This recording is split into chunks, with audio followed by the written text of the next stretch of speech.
So recently, Plugin Alliance, they've been really busy releasing new plugins. Now I got my hands on some of them, but it's impossible to make one video on the plugins that I recently got from them. So what I'm gonna do, I'm gonna make individual videos on each individual plugin. So what are we looking at? The BX Console Focusrite. Now I love channel strips. Over the years, I've purchased quite a few, and I have my favorites.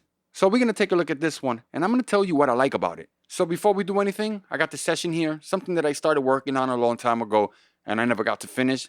Let's listen back.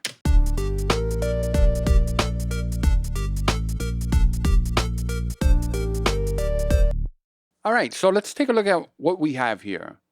We have your compressor section, your de-esser section. You have high pass filter position, low pass filter position, and peak filter position. Then you got your low pass filter and your high pass filter, high mid frequencies, low mid frequencies, high frequencies, low frequencies.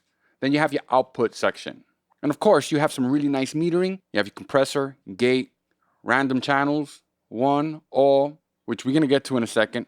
Then you have your stereo mode, which you can change between digital and analog, phase, mute, V in, V out, and of course, V gain all, THD all, solo, solo M, solo S. So I currently have this on the master bus. Usually I like to mix into a compressor.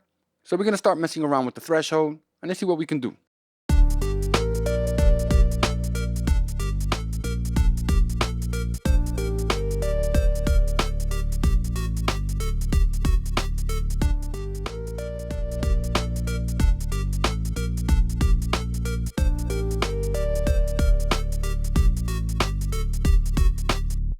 Usually when I have a compressor on the master bus, that meter, I don't really want to see it too much.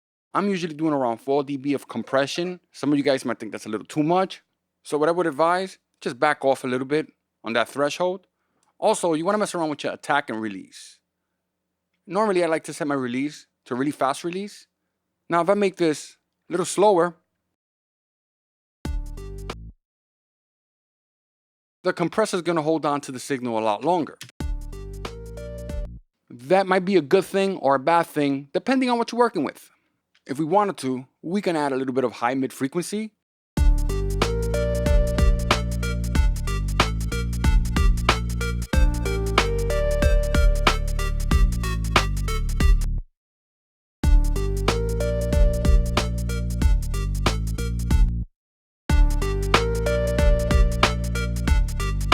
We can also mess around with the low mid frequencies.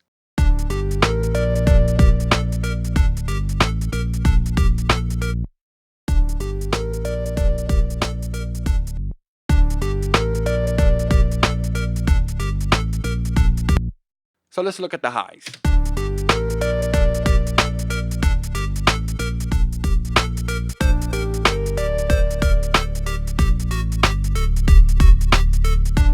Way too much. I'm overloading everything here.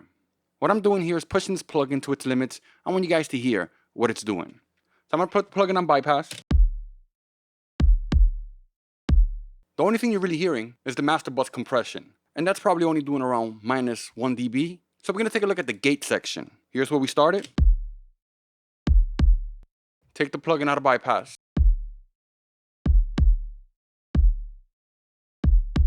Let's take the gate out.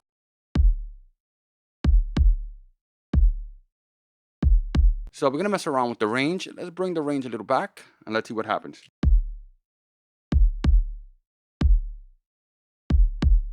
A lot better. Honestly, I don't always use the gate. Even when I'm working with live drums, I tend to keep everything in the mix. But that's my choice. You guys might do things a little different. Now here's something else that I think is pretty important for any compressor to have.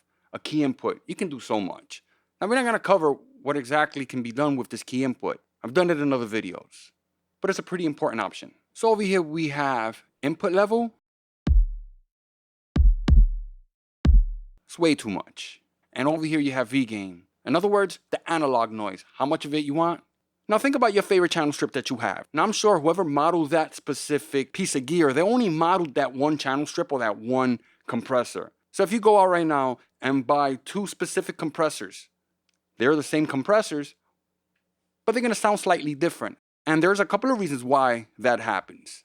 So here's what they did. They have this technology called TMT, and it's gonna allow you to actually get different characteristics from each individual channel strip.